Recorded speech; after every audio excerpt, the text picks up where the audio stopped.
Welcome back, ladies and gentlemen, to the Racer Insider. I'm Travis Turner, joined by the Racer Insider himself, Lindy Suter. And we're going to kind of focus on today's show as the first quarter exam, Lindy. We haven't seen you in a while. We've had several games go on since then, but we're right at that point. We're just about to cross over into some conference action. The Racers have Bellarmine coming up this weekend. They've got a big matchup with Akron looming as well. That's going to be a really good test, I think. And Missouri Valley Conference play, of course, is going to be right around the corner. We'll actually get there before we get into the new year. And every game in the conference race obviously has great importance. So we'll get to that and sort of let Lindy tell you what he thinks about what he's seen so far from the Racers. But my friend, we'll start. We are presented by you and your fabulous team at Suter Insurance Group, 270-753-5842, online at SuterINSgroup.com. Again, that is SuterINSgroup.com. You always sell it really good, my friend. Tell us a little bit about what you guys got going on. Well, we're an independent agency, as I've said in the last show, and we every product that's available out there, auto, home, Medicare supplements, business, workers' comp, you name it, we've got it. Focus on auto insurance a little bit today. I know that's on everybody's mind right now. I mean, everybody's premiums are kind of slipping up, and that's you got to kind of look at your policies. But the one everybody needs to really pull out their auto policy these days and look at it, because when I have people come in and bring them the policies, there's some coverages on there. You can say like, well, liability coverage. If you've got 50, 150. That's $50,000 worth of liability per person if it's your fault in the other vehicle, $100,000 for the total accident, and then there's $50,000 available for the property damage to the other vehicle. Well, all you got to do is just look around. $50,000, you may hit a $100,000 vehicle these days. Right. So you need to be looking at the coverages. 100,000 liability is nowhere near what it used to be. In fact, I would recommend everybody have at least 250, 500, 100. The state minimums are 25, 50, 10, which is a joke. So, I mean, it really is. 25, 50, 10, really? $10,000, what's that going to buy? But anyway, that's something I would very encourage people to do. We're here available. We'll go over your coverage. I mean, the worst thing that can happen to you is that you know that you've got good coverage and you're with a company that you need to be with. But if you let us shop it, we'll shop it around to the different companies that we have. And, who knows? You may be able to get better coverage at a less price. Good stuff, my friend. Good information always. He is also our insurance insider here. But we will spin it back to basketball. So you've been able to consume the pre-Thanksgiving trip to the Caymans, the home game against Moorhead. And Lindy, it all kind of comes together again. We'll call it the first quarter of the season for the Racers, as you've been able to see them up against the really good competition they saw in the Caymans, the home game with Moorhead State, a little bit of a slog in the first half, pulled away in the second half. But putting it all in total, where are you with these Racers as they begin to head toward conference play? Actually, I'm feeling pretty good right now based on the last two games, Travis. I mean, the George Washington game was a game that not only, I think, showed that we can compete at that level, but it also showed the ability to show some fight. You came back from a couple of losses that you probably went down there expecting to win. The Middle Tennessee game, we all know. I mean, that was an offensive rebound nightmare. Right. However, I will say that I have been very impressed with Middle since they beat us. I watched them play UAB the other night, and they beat them by about 18 points. So that's not a bad team down there at Middle Tennessee. In fact, I would expect them to compete for the Conference USA Championship. The McNeese State game, to be honest with you, I turned it off after a little bit there in the first half. I did tune back in the second half. I mean, I'm just going to be honest. I think it probably had that effect on a lot of people.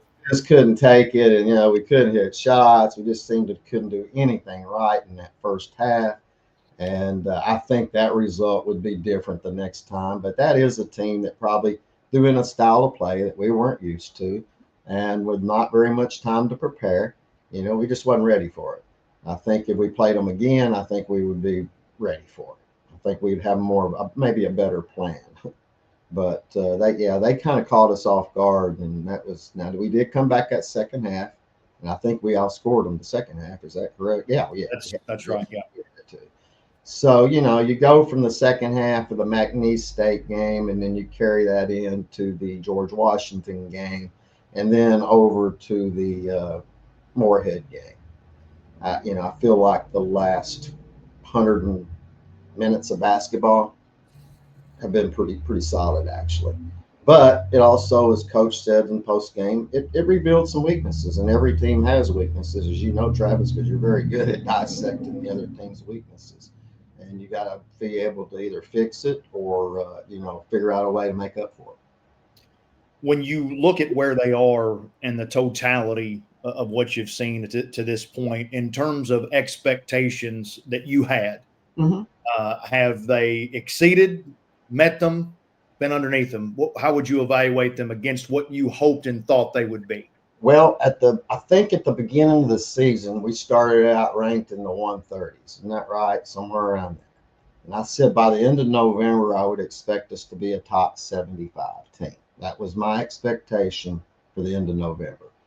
I think in the latest net ranking that come out, I think we're 83 or 88, somewhere in that, bouncing between 80 and 100. And I think that actually I do not feel any less confident. I feel very confident. I've watched a lot of the Missouri Valley Conference teams play. And I still think, without a doubt, that we're going to be competing for that championship. So Yeah, my expectation there has not changed at all. Lindy, we'll talk about that. I actually pulled the latest net rankings from this morning, and they move, I moved quite a bit day by day as from like teams 60 or something. play games. Anything about the club that has surprised you, players that might have surprised you to this point? I think probably the biggest surprise to me has been, it shouldn't be a surprise, but I think Mason Miller's shooting is, I mean, everybody expected it, going back to last year, kind of watching preseason, I wasn't quite for sure. So he's ended up being every bit as good a shooter so far as he was advertised to be. I think that the French kid, Matthias, how's he pronounce his first name? Matisse. I got to get that right. He surprised me from day one. I mean, first day I went into practice, I thought, that dude he's got some game to him. And actually he is, I think he's performing very well personally. I think he really brings a lot to the team. That would probably be my biggest, and Jackson has played overall better than I was expecting. Yeah, Javon averaging nearly 17 points a game, and of course doing it in a limited, minute profile per what you would expect from a starter. Typically, that again has been one of the things about this team. The balance in terms of the rotation has endured. I don't think there's anybody averaging over 24 minutes of contest right now, so that will be one thing when people evaluate what you're seeing from a numbers perspective. Lindy and I had a conversation the other day about this club is truly ensemble in nature. It is a group effort. There is not a star that is separated really from the group. Again, Javon is the leading scorer. Fred's numbers, if you were to extrapolate them out into 30 to 32 minutes, would probably be in the range of 16 points, 10 rebounds, 16 and 11, somewhere in there. He's 12.2 and I think 8.1 over the 22 minutes or so a game that he plays. Same thing with Roman. His numbers, he'd be stuffing the stat sheet in a lot of different ways, but the group continues to be ensemble in nature. Lydia, I will jump in to the net rankings for just a minute because I wanted to get your take on this. And one thing that it's sort of a source of ongoing frustration for me as it ties into my wife's program as well.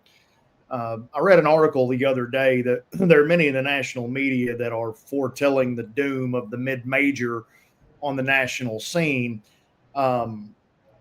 The basis for that, of course, is NIL and revenue share resources across the game. And I do understand that, but I think they are not adequately recognizing what the issues in college basketball are. I don't believe money can dominate basketball in the way that it does football simply because of opportunity. Players do want to get paid, but players want to play. In big time football, there are enough snaps to make 40 to 50 guys happy between the three phases of the game, especially the two sides of the ball, primarily offense and defense. In basketball, coaches are so concerned for their jobs and their success. Most guys ain't playing more than 8 either way. I don't care what the payroll says. So I still think there's an opportunity for the mid-major clubs, because if they will invest, if they do have some resources, opportunity is going to balance it out. I think it does. I think it's proven out there. But they talk about the disappearance of Cinderella from the NCAA tournament, and they use this most recent season as an example.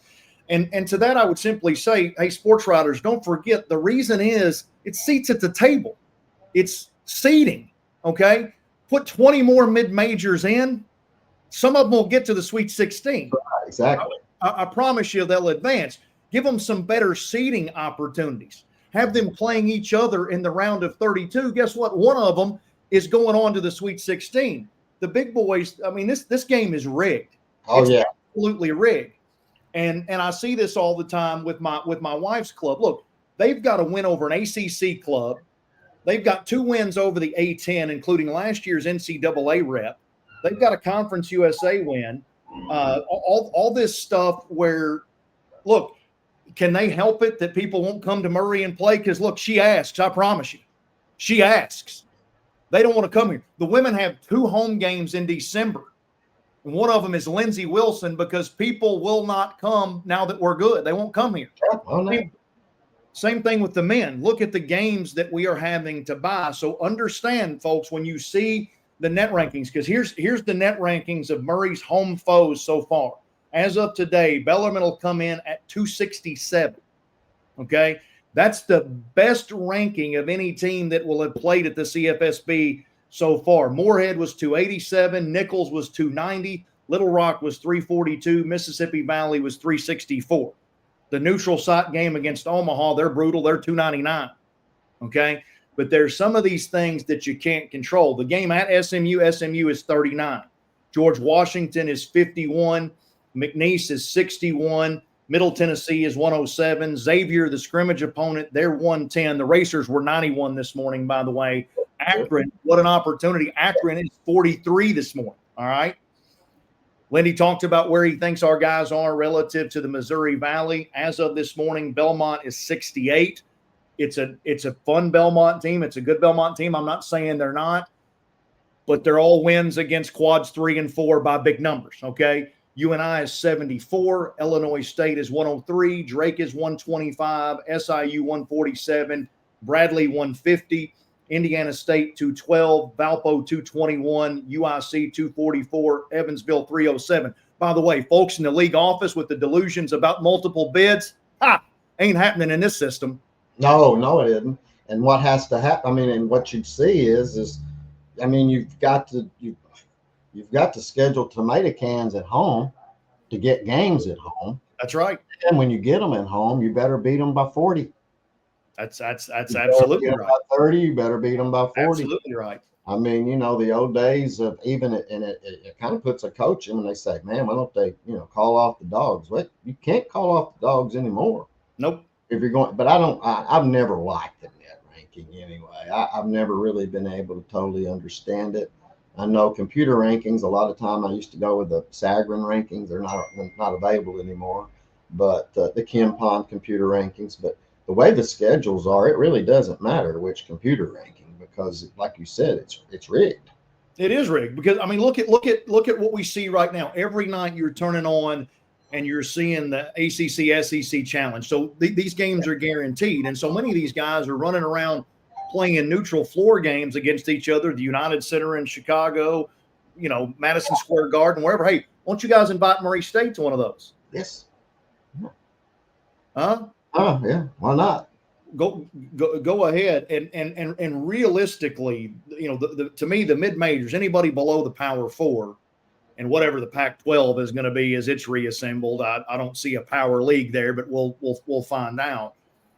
But if it's me, I'm going to Jeff Bezos. I'm going to Amazon. I'm going to Mark Cuban. I'm going to find somebody who wants to televise a great postseason basketball tournament, and I'm having the mid-major national championship, and these guys can go kick rocks. They know what's happening. They're gonna do what they're gonna do, right? Right.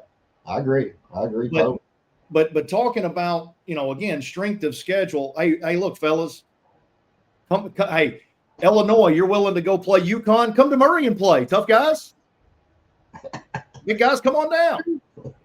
Well, just not going to happen, Travis. No, that's it. And then the guys who carry their water in the national media are going to talk about strength of schedule. Shut up.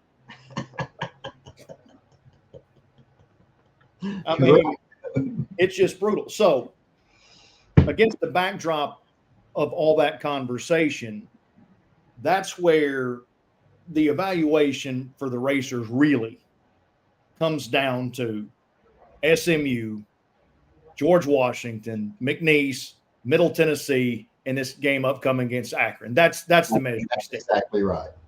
That's it. Right there. And that's going to tell you. So some interesting things I wanted to share with you, Lindy, and for the folks watching. For me, if you want the barometer of where Murray State is, and Lindy and I, you start to hear us talk about this within our previous shows. But one of the things that I use, it's not a metric. This is just a simple counter stat, though. But I'm gonna give you some evidence how this works. Shots on goal. Okay, shots on goal are going to speak to tempo and to pace, but more than anything, opportunities you're creating through pace and tempo, but also perhaps through offensive rebounds, throughout turnover margin. These are things that, of course, can get you more shots. All the studies that the analytic guys, the serious analytic guys have done, the thing in common, and I've mentioned this on the show before, that national championship men's Division I teams have, the one commonality they have, shot volume, okay, or shots on goal. Field goals, and that ties in both twos and threes, and free throws. The other night, as you watched the struggle against Moorhead in the first half, only 38 shots on goal, okay? That yielded 33 points. Now, some people are going to say, well, they didn't shoot it well. No, they didn't. But it's a volume business, folks. It's about shots made. I don't care how many you take. It's about shots made. In the second half, 54 shots on goal, 51 points. 16 more shots on goal. Now, they made more shots, yes, but 16 more shots on goal are inherently going to lead to more. So let's go to the McNeese game. That's where the trouble was. Now, they were abysmal, 4 of 23 from the field, 6 of 15 at the line. So they didn't make anything from anywhere, but it's 38 shots on goal. It's under 40. Think about 40 shots on goal or more for this group. 38 shots on goal, 17 points. In the second half, they stopped turning the ball over. Maybe McNeese relaxes, but maybe they get a little bit more used to the tough nature of that game and the way the referees let the whole event down there be called. But 45 shots on goal, 43 points. Okay. Against Middle, 45 shots on goal in the first half yielded 40 points.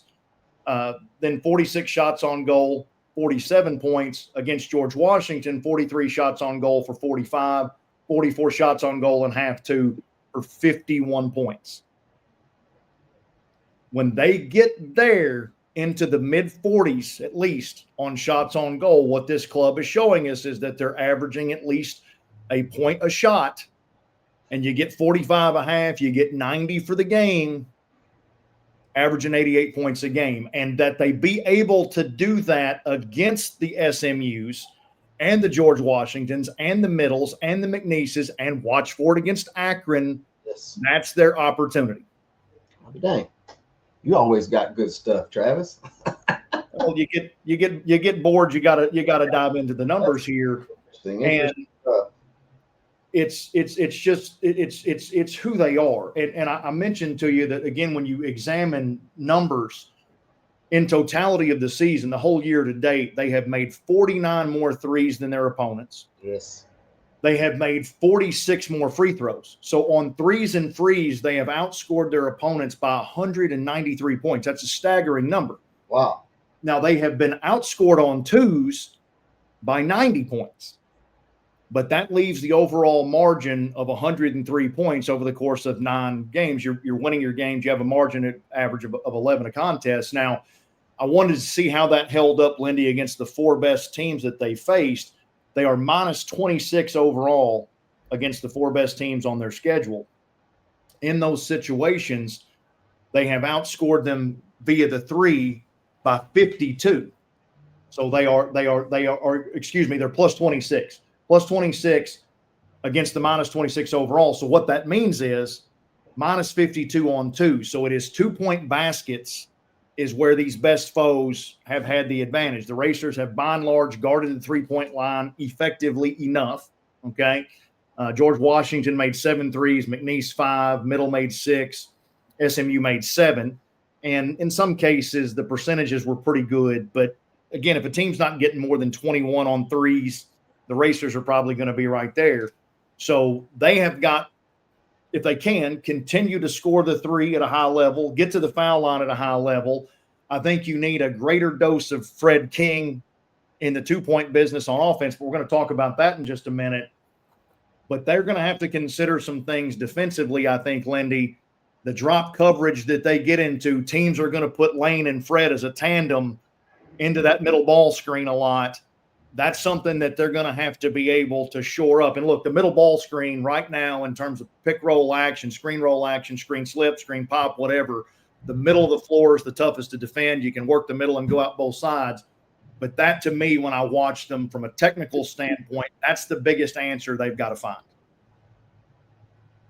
I don't have an answer to that one. I don't have an answer to that one. I'm sure Coach will be working on it though. So we'll see. Well, and that's the thing is when you look at putting a club together, and that's just like talking about Fred. Everybody knows the advantage that Fred has on the post. He's almost automatic when he shoots the ball around the basket. But 2 things are an issue that they will have to figure out. The free throw shooting is an issue, certainly, and making as many as you can because you want to keep getting there. You want to keep feeding him the basketball. But the double teams and sometimes triple teams that come, he's got to be able to play out of that. Right now, he's averaging less than an assist a contest. That number is going to have to go up if teams are going to continue to defend them that way. Yeah, I'd have to agree with that. I've really been noticing that the last few contests that when he gets the ball inside, they're hanging all over him, actually. They're making it tough on him well, they'd rather foul him. Sure. Yeah. If Fred gets the ball, just foul him. Yeah, well, because he's going to score it. I mean, he's making shots at a 70% clip. He's having a hard time moving out of it and getting an outlet pass, it looked like to me. But, yeah, and another thing, I think, and I love Fred. Fred needs to when he gets that ball, if he's going to go up, he needs to go up. Of course, everybody says that about the big guys that put the ball on the floor. Because once you put that ball on the floor and there's 2 or 3 people around you. Well, that's the problem. And again, when defenses see that you don't play out of the attack well, they're going to come. They're going to come. And that's what's happening. They're just going to send it because obviously the Racers have enough shooting right now to be able to, if you're going to send that extra defender, you are putting yourself in danger of the 3-point shot. But one thing offensively that I like about this club, Lindy, and that I think is very much built for the game that we're in now. We talked about it with Little Rock. That's like the other night with Moorhead. Moorhead took 12 threes. You don't have a chance in today's game. And look, I know there are a lot of people, especially people that are my age and older, that are frustrated with how, again, analytics centric the game has gone, how much 3-point shot centric it has got. But guys, I'm a horse and buggy guy myself, but automobiles won. Okay. That's why Lindy's having to talk about auto insurance. Automobiles won. We all drive motorized vehicles now. It's 2026.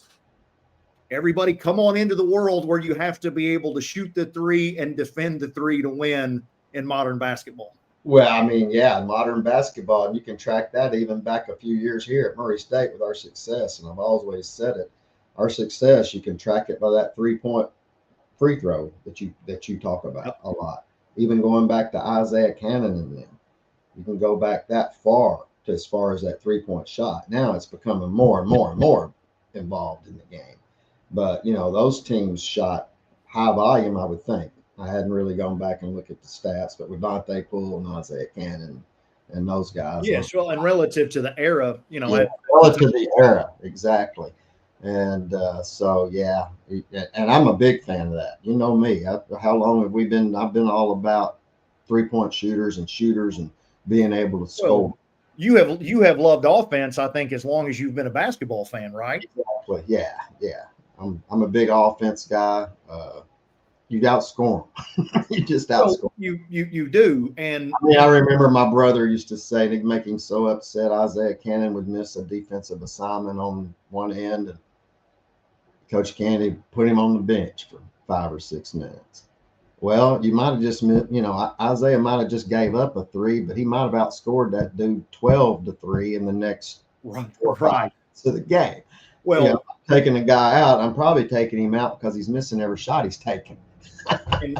and Lindy, that of course is, tastes have changed over the years. I think they have turned back to offense. You know, one of my favorite experiences in basketball was watching Paul Westhead's Loyola Marymount team from 35 years ago that averaged 122 points a game. Yeah. 122 points a game, even without the tragically passed Hank Gathers in the second round of the NCAA tournament.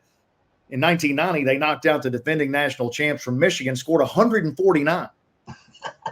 149 to 114. You know, the only team beating you when you score 149, Lindy, scores 150.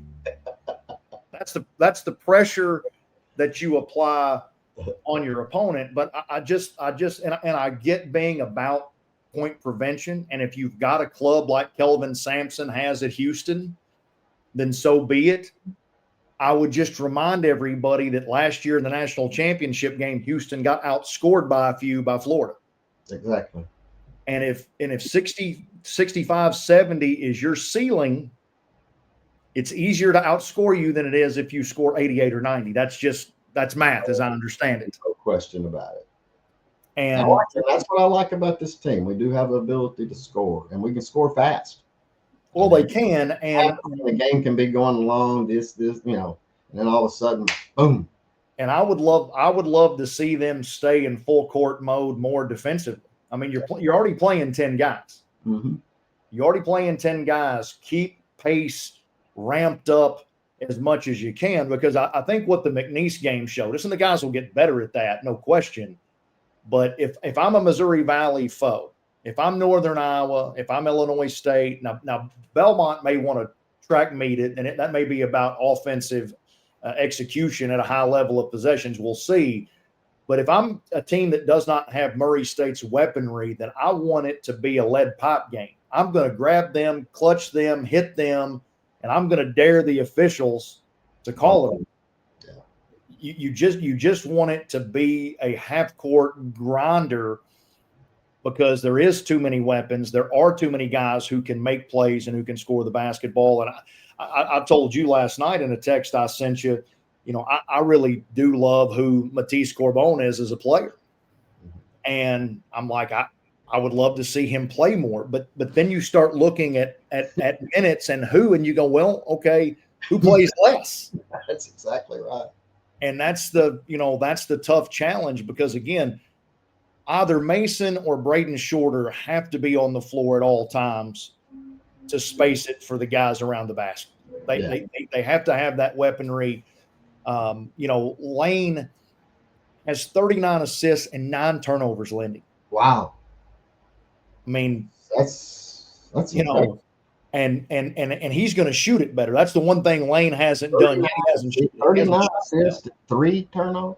9 turnovers and 39 assists. That's pretty doggone good. Yeah, it's and of course the competitiveness that he brings to the table. Of course, when you see KJ play well, you know what a weapon he is defensively. Is his ability as an on-ball guy, and so they're going to man most of the minutes there. We talked about what Javon has done in terms of scoring the basketball, the consistency from him throughout, and then so again. Where does Corbon get more minutes? Because, of course, JJ needs to play. Roman needs to play. Fred needs to play. You're probably not playing Dylan Anderson enough. So good problem to have. I'll say that. It really is. And, how do you make it all work, of course, is the meal that the coaches are trying to cook all the time.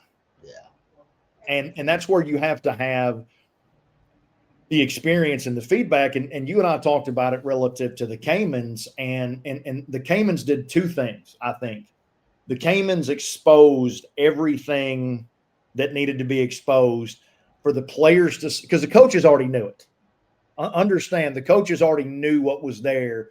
The players had to deal with it, had to see it. And now everything you do going forward is about putting yourself in position to win in St. Louis. Oh, exactly right.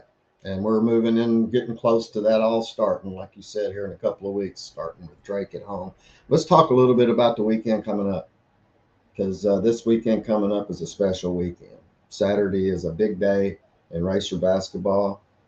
We're bringing a team back, Coach Anderson's team that won the OVC championship. They did get knocked off in the championship game that year by SEMO, which was a disappointment, but they won the championship. For some reason or another, they were not awarded their conference championship rings. And so Saturday, there'll be a ceremony. I hope a lot of those guys are coming back and they will get their rings that they deserve. And I'm really looking forward to seeing them. I know Coach Godfrey's coming in Friday. Coach Anderson's coming in Friday. Tom Kelsey hit me with a text message. He's rolling in for Isaac's ceremony. And, that was a special group right there. And I'm really glad that we are honoring them like they should have been. Yeah. Well, and conference championships, Lindy, the variable and random nature of tournament basketball when it's one and done. I mean, we celebrate it obviously because it punches an NCAA ticket, and those things should be celebrated. But the work is always done. If you can win a regular season championship, you've done something special. Yeah, you've done something special. And, the league was really tough during that time period, too. The OVC was probably in some of its better years during that time period. I mean, you're talking about SEMO probably being the best that they've ever been or ever will be. Right. With Bud Ely and that crew. And then you had Jeff Lebo down at Tennessee Tech and had them going for the first time. You had Travis Ford at Eastern Kentucky getting his career going. I mean, the conference was really loaded with really good coaches during that time period, too. So to have won a championship then is something that was a heck of an accomplishment, and it's still hard for me to comprehend that they didn't get those rings at that time. And then, you got Isaac Spencer, and me and you both know, I mean, what a dude he was. I mean, every team would love to have an Isaac Spencer. I mean, you're talking about a battler. I was just showing you earlier. Here's a picture of actually myself and Don Simpkins and Isaac Spencer. Isaac was getting his Mr. Basketball award in Alabama. And we got in the car and drove down there for that award. So it's kind of cool that I was there to see him get his senior year of high school, get his Mr. Basketball award. And now Saturday, I'm also going to get to witness him being honored. Yeah. Lindy, his career. I mean, what a one of the best and most consistent producers the program has ever had. No question. And I go back and I've got those games on tape of him playing. I mean, the game he had against Detroit here, the last game in Racer Arena that was regular season against TSU, just his competitiveness, and he was just so much fun to watch. And he definitely deserves to be mentioned with all our greats, in my opinion. He did a lot for the program while he was here. Yeah, his career. There are a few in terms of the totality, start to finish, that can match what he did here. And, as you say, everybody being recognized in some regard, it is a shame that it has taken this long, but it's also a neat thing, I think, Lindy, because so often what we do is lost to history. And so for them to be able to get to soak in the adulation and the praise they deserve now, that's a nice little just reward to know that people see and will have to remember what you did. Because again, you and I were talking about it with the banner years. History just keeps adding up. It keeps stacking, and it's easy sometimes to lose some of the great seasons, great performances, and great moments. And when you have a tradition and history as rich as Murray State men's basketball, important to honor it as often as you can. Oh yeah, and it's like I said, a special group. I can't wait to see them. Actually, I can't wait to see Coach DeVester on Friday night and Mark Gottfried. I've said this quite often. I've been a fan for 60 years. Uh, the 3 to 5, that period of time right there that I got to spend with the team. I started my Racer Insider Mark Gottfried's first year. At the end of that year, and then, the only time that actually during those 2 years when he won the championship, I was given rings too. I've got my OVC championship rings that Mark was able to give me with my name on the side of it. And so those years I just really cherish. In fact, I had a tough choice to make, Travis. Not really tough, but it was kind of tough. My Tigers in football, I'm a Murray High football fan. And, making it to the state championship game, 11 o'clock start, 2 o'clock basketball start. So, but I had to go with, obviously the guys that are like my brothers, my uncle, my fathers, whatever you want to say. That's what they are to me. Well, and the great thing about modern technology, you and I were cursing it earlier today, but you will be able to watch it. To keep up with what's hats off to them. I know this is a Racer Insider show, but 14-0 and doing the things that they have been able to do the last couple of weeks, the adversity that they fought off, that is one tough bunch. And I tell you what, they got one really good football coach. Yeah, they have a very good football coach. Yeah, Coach. And I just really feel bad for the quarterback. That's an awful situation for him as a kid.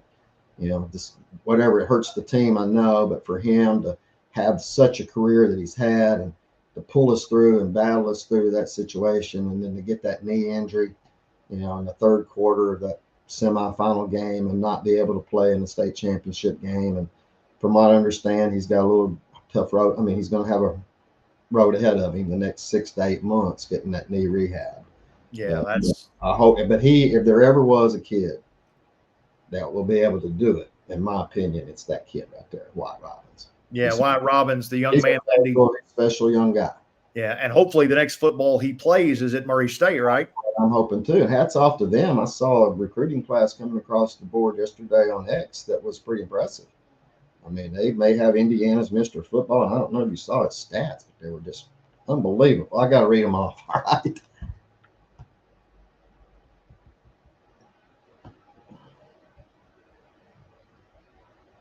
Proud of those guys too, Lindy, for finishing the year with the win. That was good. That was good. Show a lot of character, and they got some good things going on. They just might make some noise. But here is his career: 11,761 yards. It's a lot of yardage. Fewer carries than Derrick Henry. Derrick Henry holds the record, I guess, for most yards. 174 touchdowns. A national record 71 rushing touchdowns this season. His offensive coordinator knows what he's doing, right? He went from unranked to a 3-star with Division I offers. That's quite a story right there. I really look forward to that. 11,750. He fell 360 yards short of Derrick Henry's career high school rushing record. It's a pretty darn good career right there. Some interesting stats.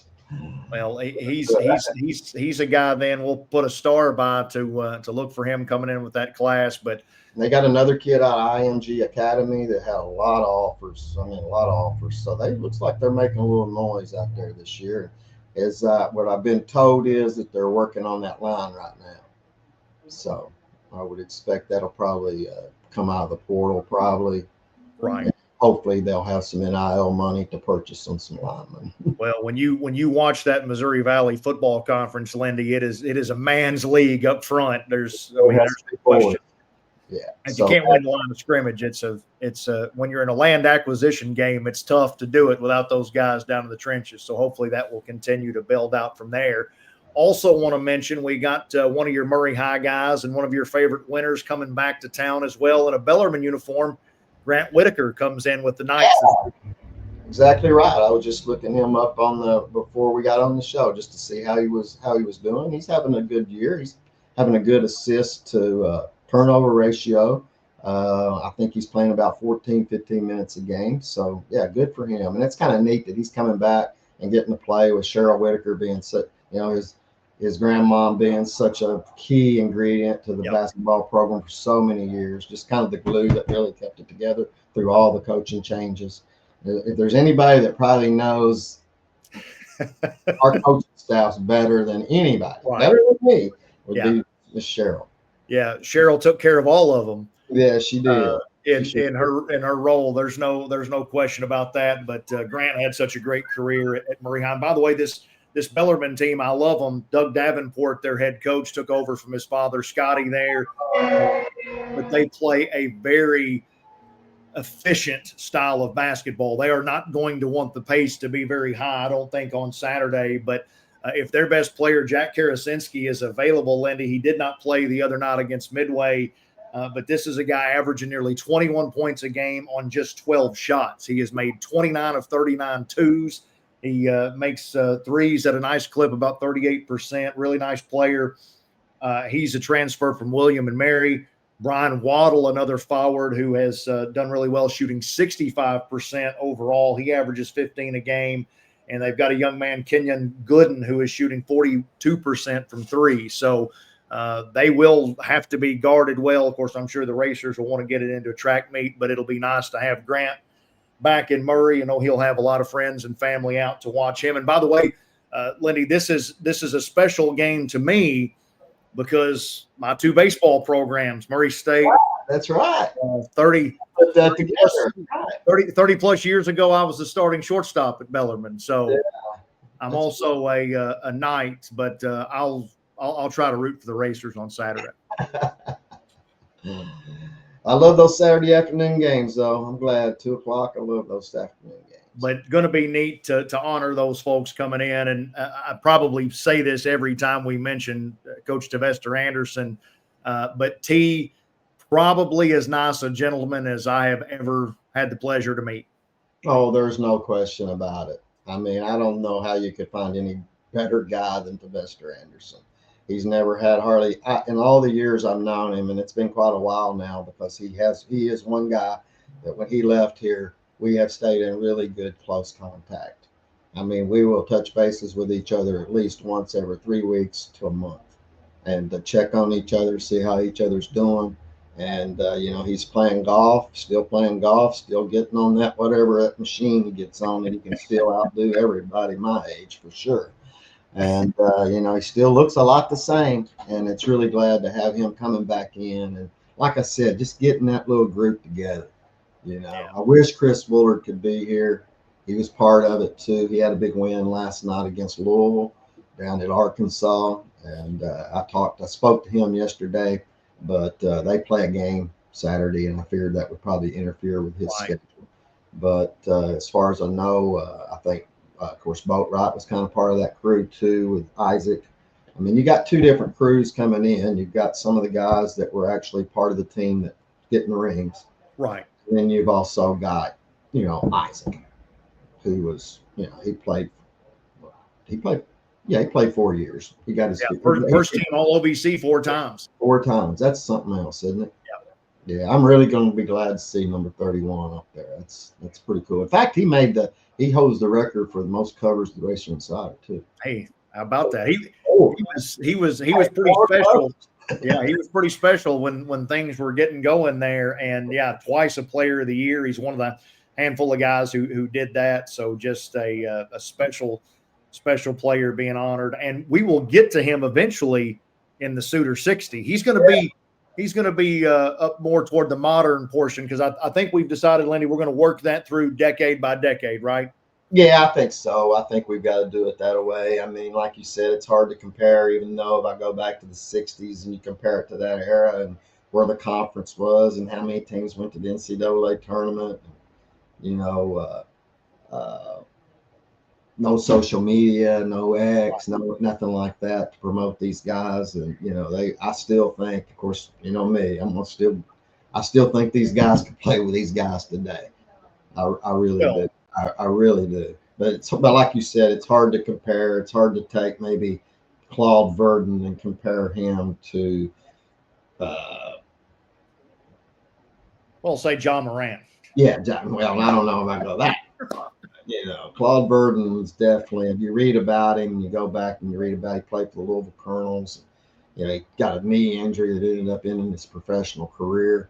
But he was a great player. But just to give you an idea, just real quick, 60s. I'll just go through a few 60s and 70s, just to name them real quick. Herb McPherson, Dick Cunningham, Claude Verdon, Billy Chumler, Hector Blondette, Jimmy Young, Les Taylor, Marcellus Starks, Ron Johnson. I mean, that's a crew right there. Well, and I hope that people, especially our fans, and then you got Jimmy Young, Les Taylor. I mean, our viewership will tend to skew a little more mature, Lindy. So I think we'll have fans who will very much like to go back in time. Yeah, because I think I just recently saw, I kind of glanced at it because I didn't put a whole lot to it. And I don't mean this disrespectful, but I think there was a fan vote that came out by Bidwell Top 20. Right. And, that's more of a popularity contest. I mean, as far as the racer greats, because I saw some of them that, if you got somebody that's been watching racers for 10 years, how in the world are they going to vote on somebody that played in the 80s? Right. Or 70s? They're going to vote for the guys that they've seen play. Sure. And so I'm kind of anxious to maybe get to my top 20. Well, that's why we use the racer historian here. So I think it would be pretty neat if you had a top 20. And I don't mean this like we know a whole lot more than anybody. It's just that, like you said, we've watched it more. Right. We've watched it more. Neil Bradley himself. There's a few more that you could throw in there, and I think you could really come up with the top 20. Well, and Lindy, there's something about seeing people play in person. Yes, it's just different. It just really is. Rather than going back and just looking at stats, because you look at stats, I mean, like I still can't. I can just tell that it still doesn't register with people when I talk about Les Taylor. Right. It does, but it doesn't. Right. Because they didn't see it. Yeah, well, I think that's always the eye test, and stats, of course, happen in context. Again, tempo, how many other great players were on the team, and obviously we're talking about an era in the 60s and 70s. There was no 3-point shot, so you just have to understand the different things that went on. But yes, I mean that's just like one of the guys for me, and not that his numbers don't stand out, but for those of us who saw Gary Hooker, he's on the list. Be among the best rebounders in the country at maybe 6'5". 6'5", long, but 6'5". Yeah, and thin, but really? Just an absolutely electric performer. And what that group did with Gary and Glenn Green and Lamont Sleets as Coach Green turned the program there, I mean, the impact is beyond what any numbers could show you. You had to see Gary come flying through the air to finish an alley-oop, and the guide wires going to the ceiling, shake, and the place go bananas. I mean, you got to see it. And then you backed him. Coming in right back behind him was Ricky Hood. Oh, man. I mean, it's like I look at those four right there, which really brought racer basketball back. Yep. Because we went through the 70s there, and, I look at the list of the 70s, and it starts in the early 70s with Jimmy Young and Les Taylor and Marcellus Starks.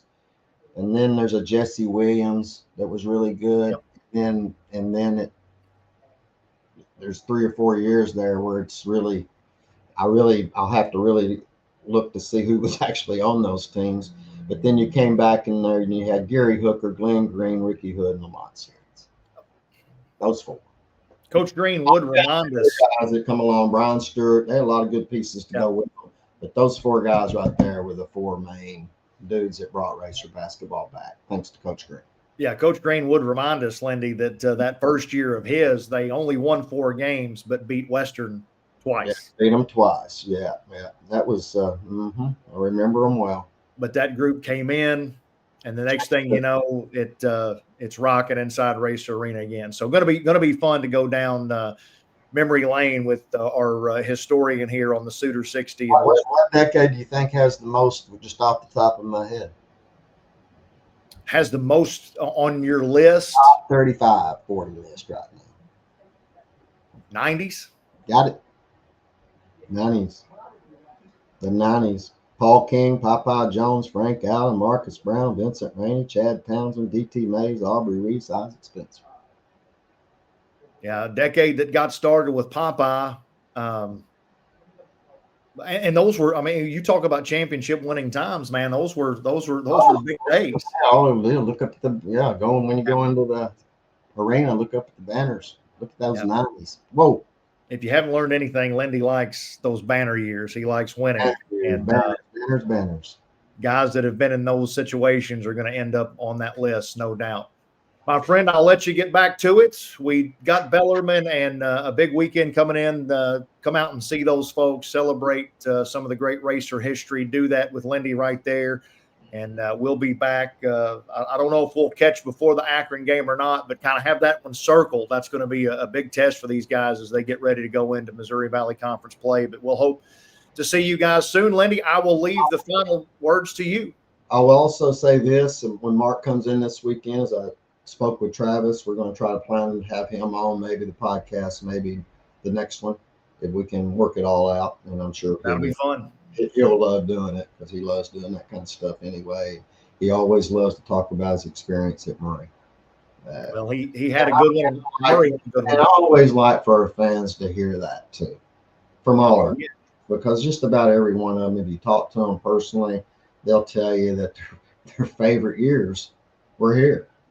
It don't matter where they've been. I mean, their favorite years was the 3 or 4 years. Houston Nut in football will tell you that. Godfrey will tell you that in basketball. I mean, it's kind of a neat deal. Yeah, these guys just become family. Yeah. Well, and great to hear them share those stories. We watched them, but nobody knows it from their perspective but them. So that'll be cool to hear him talk about that. Now, my friend, the signature sign off is yours. Go Racers.